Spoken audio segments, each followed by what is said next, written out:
Hi, welcome back to my channel. Today I will recap the movie, The Great Gatsby. The movie starts in 1929, where a World War I veteran named Nick Carraway is currently undergoing treatment in a mental hospital. He tells his doctor about Jay Gatsby, the most hopeful man he has ever met. The doctor then advised Nick to take advantage of his desire and write down his thoughts about the man's figure. Following the doctor's advice, Nick began to write about his experiences and thoughts on the figure of a man who inspired him so much. 7 years earlier, in the summer of 1922, Nick had moved from the Midwest to New York after graduating from college and tried his luck working as a stockbroker. Nick then rents a groundskeeper's cottage right next to the huge home of a man named Jay Gatsby, a mysterious business person who often hosts extravagant parties every weekend. To attend the party, no invitation is required because Gatsby opened his house and allowed anyone to come in and enjoy to their heart's content.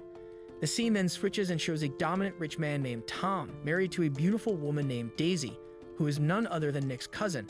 Nick then has dinner with Daisy and her husband, where Daisy plays the matchmaker between Nick and a woman named Jordan Baker, a famous golfer, who is also Daisy's best friend. But they both seem awkward with each other. When Nick returns home, he sees Gatsby standing by the harbor, reaching toward a green light from Tom's dock. One day, Tom takes Nick out to lunch outside, where Tom invites Nick to stop briefly at a repair shop located in the Valley of Ashes to see the progress of his car being repaired by George Wilson, the workshop owner. However, it didn't take long for Nick to realize that Tom was having an affair with George's wife Myrtle, judging by her demeanor, especially after Jordan told Nick that Tom had a mistress who lived in the Valley of Ashes. However, he chooses not to interfere in his cousin's household affairs and acts as if he doesn't know about Tom's infidelity, even when Tom openly takes Nick and Myrtle to an entertainment venue, where he asks Nick to have some fun while he was going to hang out with Myrtle. The next day, to his surprise, Nick accepts an invitation to attend Gatsby's party. The weekend arrived, and after setting foot in Gatsby's magnificent house, Nick just found out that he was the only person who had ever received an invitation to a party from Gatsby, and no guests had ever met the host. Nick was so mesmerized by the splendor and luxury of the party, which of course cost quite a fantastic amount. As Jay Gatsby often held parties like this every weekend, Nick could not imagine how much wealth this mysterious man had. But what makes Nick even more wonder is why Gatsby always has this festive party every weekend. Then Nick met with Jordan and had a little chat with the woman. Nick then accidentally passed a handsome blonde-haired man, and with a charming smile, the man introduced himself as Gatsby. At his first meeting with Jay Gatsby, Nick was so taken aback by his handsome face and charismatic aura. After the party is over, Gatsby drives Nick to his house and says goodbye in a friendly manner while showing his charming smile. Nick also wondered about Gatsby being so friendly to him. Was Gatsby that way to everyone? Or is it just him because they are neighbors? The next day, Nick is surprised by the appearance of Gatsby driving his luxury car into Nick's yard. Gatsby then takes Nick to Manhattan for lunch. On the way, they were chased by the police and reprimanded because Gatsby was driving his car at high speed. But when Gatsby showed him his card, the policemen apologized and stopped pursuing them. Gatsby then tells Nick that he is an Oxford graduate and a war hero from a wealthy Midwestern family. Gatsby and Nick then head to a barber shop, where it's just a camouflage of an illegal bar run by Gatsby and his business partners. Gatsby then introduces Nick to his business partners and invites him into his underground bar. The visitors there seemed to know Gatsby and greeted him in a friendly manner, which indicated that Gatsby was quite an important and influential person there. Not long after, Tom appears at the bar and Nick intends to introduce Tom to Gatsby. But before Nick had time to introduce them, Gatsby had already left, and from the man's demeanor, it was clear that Gatsby felt uncomfortable and didn't like Tom's presence around him.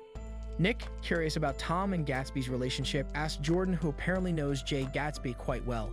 Jordan then tells Nick that U.S. Army Captain Gatsby started a relationship with Daisy in 1917.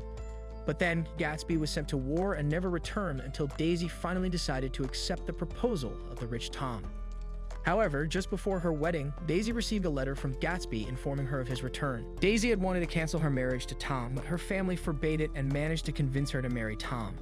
Jordan said that until now, Gatsby still loves Daisy, and the man deliberately throws a big party every weekend in the hope that Daisy can come to his party. Nick then takes the initiative to make Gatsby meet with Daisy, where Nick intends to invite Daisy to drink tea at his house. Gatsby looked surprised after hearing this and felt a little embarrassed because he didn't want to bother Nick. Gatsby even offered Nick a job with a salary that was much more than his current wage. But Nick refuses and convinces Gatsby that he only wants to sincerely help him so that he can reunite with the woman he loves so much. The next morning, Nick is surprised by the presence of several people in his yard, all of whom are workers who were ordered by Gatsby to turn Nick's small and simple house into a more beautiful and luxurious one, so that his meeting with Daisy will be more memorable. After a long wait, Daisy finally came when it started raining. However, the nervous Gatsby went out through the back door and came back into the house soaking wet. The two then behaved awkwardly with each other because they had not seen each other for a long time. Moreover, Gatsby several times appeared clumsy and awkward in front of his ex-lover. But the nervousness and awkwardness did not last long as Gatsby and Daisy began to feel comfortable with each other and behaved like lovers who had not seen each other for a long time. After an awkward reunion, Gatsby then invites Daisy and Nick to his mansion, showing how grand the house is as well as the luxury goods and expensive clothes that the man owns. Gatsby then tells Nick that he intends to make Daisy his own, and asks her to divorce Tom so they can get married. Since their meeting at Nick's house, Gatsby and Daisy started their affair, and it continues from time to time, but Gatsby is dismayed when Daisy wants to run away with him. Blinded by love and forbidden passion, Gatsby then asks Nick and Jordan to accompany him to Tom's house, where he and Daisy plan to tell Tom that Daisy will divorce him and marry Gatsby. While they are all having lunch at his house, Tom becomes suspicious of Gatsby and Daisy, but Daisy prevents Gatsby from revealing anything to Tom and suggests that they all go to the hotel. Tom drives Nick and Jordan in Gatsby's car, while Gatsby drives Daisy in Tom's car.